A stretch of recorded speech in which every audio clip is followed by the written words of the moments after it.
ಪೂರ್ಣ ಪುಷ್ಕಲನಾಥನೇ ಶರಣಮಯ್ಯಪ್ಪ ಅಂತ ಕರಿತೀವಿ.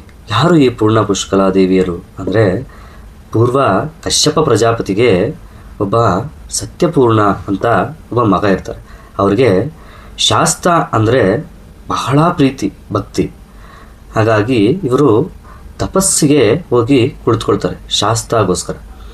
ಅವರ ತಪಸ್ಸಿಗೆ ಮೆಚ್ಚಿ ಶಾಸ್ತ ಪ್ರತ್ಯಕ್ಷವಾಗ್ತಾರೆ. ಆಗ ನಿನಗೆ ಏನು ವರ ಬೇಕು ಅಂತ ಕೇಳಿದಾಗ ಸತ್ಯಪೂರ್ಣ ಹೇಳ್ತಾರೆ, ನಿನ್ನ ಭಕ್ತರೆಲ್ಲರಲ್ಲೂ ಕೂಡ ನನ್ನನ್ನೂ ಒಬ್ಬನಾಗಿ ನಿನ್ನ ಹೃದಯದಲ್ಲಿ ಇರ್ತಕ್ಕಂತಹ ಭಾಗ್ಯವನ್ನು ಕೊಡು ಅಂತ ಕೇಳ್ತಾರೆ. ಆಗ ಶಾಸ್ತ, ಅಯ್ಯೋ ನಿಷ್ಕಲ್ಮಶವಾದಂತಹ ಬೇಡಿಕೆ, ಅದರಲ್ಲೇನಿದೆ, ನನ್ನ ಭಕ್ತರೆಲ್ಲರೂ ಕೂಡ ನನ್ನ ಹೃದಯದಲ್ಲಿ ಯಾವಾಗಲೂ ಇರ್ತಾರೆ. ನಿನಗೆ ನಾನೇ ಒಂದು ವರ ಕೊಡ್ತಾ ಇದ್ದೀನಿ. ನಿನಗೆ 2 ಹೆಣ್ಣು ಮಕ್ಕಳು ಜನನವಾಗ್ತಾರೆ. ಅವರನ್ನು ನಾನು ವಿವಾಹವಾಗಿ ಕೈ ಹಿಡಿದು ನಿನ್ನನ್ನು ನನ್ನ ಮಾವನಾಗಿ ಮಾಡಿಕೊಳ್ತೀನಿ ಅಂತ ಹೇಳಿದ ತಕ್ಷಣ ತುಂಬ ಖುಷಿಯಿಂದ ಸತ್ಯಪೂರ್ಣ ಅಲ್ಲಿಂದ ಹೊರಡ್ತಾರೆ. ನಂತರ ಒಂದು ದಿನ ಧ್ಯಾನ ಮಾಡುವಾಗ ಶಾಸ್ತ ಕಾಣಿಸ್ಕೊಳ್ತಾರೆ. ಆ ಶಾಸ್ತ್ರನನ್ನು ನೋಡಿದ ಕೂಡಲೇ ಭಾವುಕರಾಗಿ ಕಣ್ಣಿನಿಂದ ಆನಂದ ಬಾಷ್ಪಗಳು 2 ಹೊರಬೀಳ್ತವೆ. ಆ 2 ಬಾಷ್ಪಗಳು ಕೆಳಗೆ ಬಿದ್ದ ತಕ್ಷಣ 2 ಶಕ್ತಿಗಳು ಹುಟ್ಕೊಳ್ತವೆ. ಅವರೇ ಪೂರ್ಣ ಪುಷ್ಕಲ ದೇವಿಯರು. ಅವರಿಗೆ ಯುಕ್ತ ವಯಸ್ಸು ಬಂದ ಮೇಲೆ ಶಾಸ್ತಾಗೋಸ್ಕರ ವ್ರತವನ್ನು ಮಾಡಿಸ್ತಾರೆ, ವಿವಾಹವನ್ನು ಮಾಡಿಕೊಳ್ಳೋದಕ್ಕೆ. ಆ ವ್ರತ ಫಲಿಸಿದ ಮೇಲೆ ಶಾಸ್ತ ಅವರಿಬ್ಬರನ್ನೂ ಕೂಡ ವಿವಾಹ ಮಾಡಿಕೊಳ್ತಾರೆ. ಹಾಗಾದರೆ ಈ ಪೂರ್ಣ ಪುಷ್ಕಲ ದೇವಿಯರು ಸ್ವಾಮಿಗೆ ಹೆಂಡತಿಯರ ಅಂದರೆ, ನಾವು ಯಾವಾಗಲೂ ಕೂಡ ಒಂದು ವಿಷಯವನ್ನು ಗಮನದಲ್ಲಿ ಇಟ್ಕೊಳ್ಬೇಕು. ನಮ್ಮ ಸಂಬಂಧಗಳನ್ನು ಭಗವಂತನಿಗೂ ಕೂಡ ಅಂಟ್ಕಟ್ಟಬಾರ್ದು. ಏನೋ ನಮ್ಮ ಖುಷಿಗೋಸ್ಕರ ನಾವು ಆ ಥರ ಅಂದ್ಕೊಳ್ಬೋದೇ ವಿನಃ ನಿಜಕ್ಕೆ ಭಗವಂತನಲ್ಲಿ ಆ ರೀತಿ ಇರೋದಿಲ್ಲ. ಒಂದೇ ಶಕ್ತಿ ಎಲ್ಲ ಥರ ವಿಭಜನೆಗಳಾಗಿರ್ತವೆ. ಶಾಸ್ತ ಅನ್ನುವಂತಹ ಶಕ್ತಿಯ ಜೊತೆ 2 ಶಕ್ತಿಗಳು ಅಸೋಸಿಯೇಟ್ ಆಗಿ ಇರ್ತವೆ. ಅವರ ಹೆಸರುಗಳು ಕೂಡ ನಾವು ಗಮನಿಸಬಹುದು. ಒಬ್ಬರು ಪೂರ್ಣ. ಪೂರ್ಣ ಅಂದರೆ ಪೂರ್ಣವಾಗಿ ಇರ್ತಕ್ಕಂತಹ ಸ್ವಾಮಿಯವರು. ಪುಷ್ಕಲ. ಪುಷ್ಕಲ ಅಂದರೆ ಎಷ್ಟು ಕೊಟ್ಟರೂ ಅವರ ಬಳಿ ಖಾಲಿಯಾಗೋದಿಲ್ಲ. ನೀವು ಏನು ಕೇಳಿದ್ರೂ ಕೂಡ ಕೊಡುವಂತಹ ಸಾಮರ್ಥ್ಯ ಉಳ್ಳವರು. ಅದಕ್ಕೆ ಅವರನ್ನು ಪೂರ್ಣ ಪುಷ್ಕಲನಾಥನೇ ಶರಣಮಯ್ಯಪ್ಪ ಅಂತ ಕರಿತೀವಿ. ಏನಕ್ಕೆ ಪತ್ನಿ ಶಬ್ದ ಉಪಯೋಗಿಸ್ತೀವಿ ಅಂತಂದರೆ, ಶಕ್ತಿಗಳನ್ನು ಸ್ತ್ರೀ ರೂಪದಲ್ಲೇ ನಾವು ಪೂಜೆಯನ್ನು ಮಾಡ್ತೀವಿ. ಅದಕ್ಕೆ ಶಕ್ತಿಗಳು ಅವರಿಬ್ಬರು ಕೂಡ ಪೂರ್ಣ ಪುಷ್ಕಲ ದೇವಿಯರು. ನಾವು ಏನು ಬೇಡಿಕೊಂಡ್ರೂ ಕೂಡ ಕೊಡುವಂತಹ ಅನುಗ್ರಹ ಶಕ್ತಿಗಳು ಅವೆರಡೂ ಕೂಡ. ಈ ಶಕ್ತಿಗಳು ಮುಂಚೆಯಿಂದನೂ ಕೂಡ ಇದ್ದಾವೆ. ಶಾಸ್ತಾಗೋಸ್ಕರ ಕೆಳಗೆ ಇಳಿದು ಬಂತು ಅಷ್ಟೇ. ಲಲಿತಾ ಸಹಸ್ರನಾಮದಲ್ಲಿ 292ನೇ ನಾಮದಲ್ಲಿ ಪುರುಷಾರ್ಥಪ್ರದ ಪೂರ್ಣ ಭೋಗಿನಿ ಭುವನೇಶ್ವರಿ ಅಂತ ಇದೆ. ಆ ಪೂರ್ಣದೇವಿ ಇವರೇನೆ.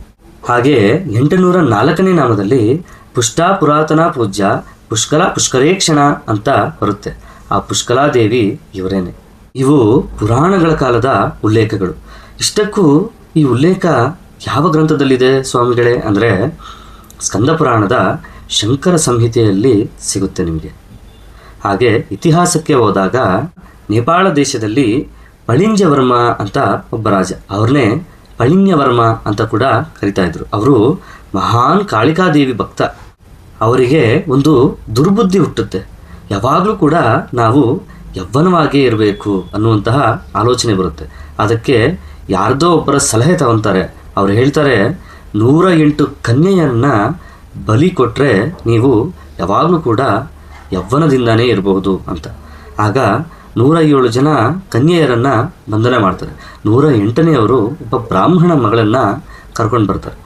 ಇನ್ನೇನು ಅವರನ್ನು ಬಲಿ ಕೊಡಬೇಕು ಅನ್ನುವಂತಹ ಸಮಯದಲ್ಲಿ ಆ ಬ್ರಾಹ್ಮಣ ಹುಡುಗಿ ಪಾರ್ವತಿ ದೇವಿಯ ಮಹಾಭಕ್ತೆ.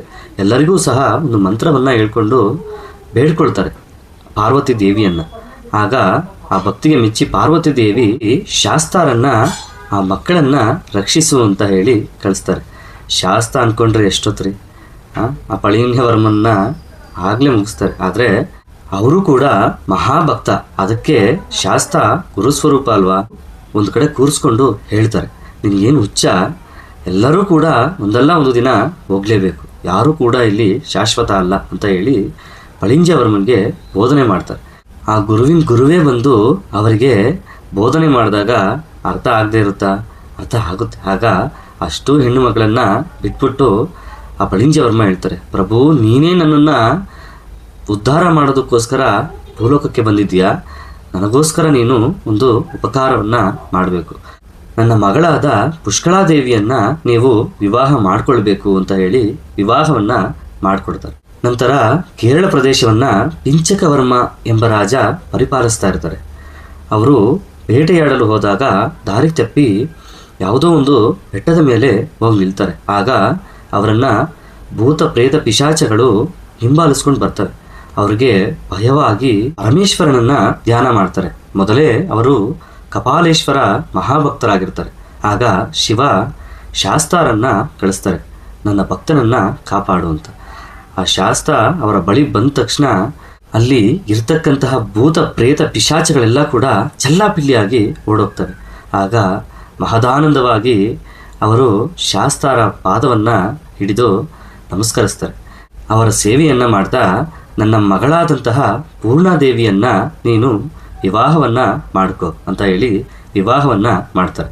ನೋಡಿದ್ರ, ಶಾಸ್ತ್ರ ಅನ್ನುವಂತಹ ಶಕ್ತಿ ಯಾವಾಗ ಭೂಮಿ ಮೇಲೆ ಬರುತ್ತೋ ಅವಾಗೆಲ್ಲ ಕೂಡ ಅವರ ಅಸೋಸಿಯೇಟ್ ಆಗಿರ್ತಕ್ಕಂಥ ಶಕ್ತಿಗಳು ಕೂಡ ಅವರ ಜೊತೆಯೇ ಬರುತ್ತೆ. ನನ್ನ ಮನಸ್ಸಾಳುವ ಅರಸನೇ ಶರಣಮಯ್ಯಪ್ಪ.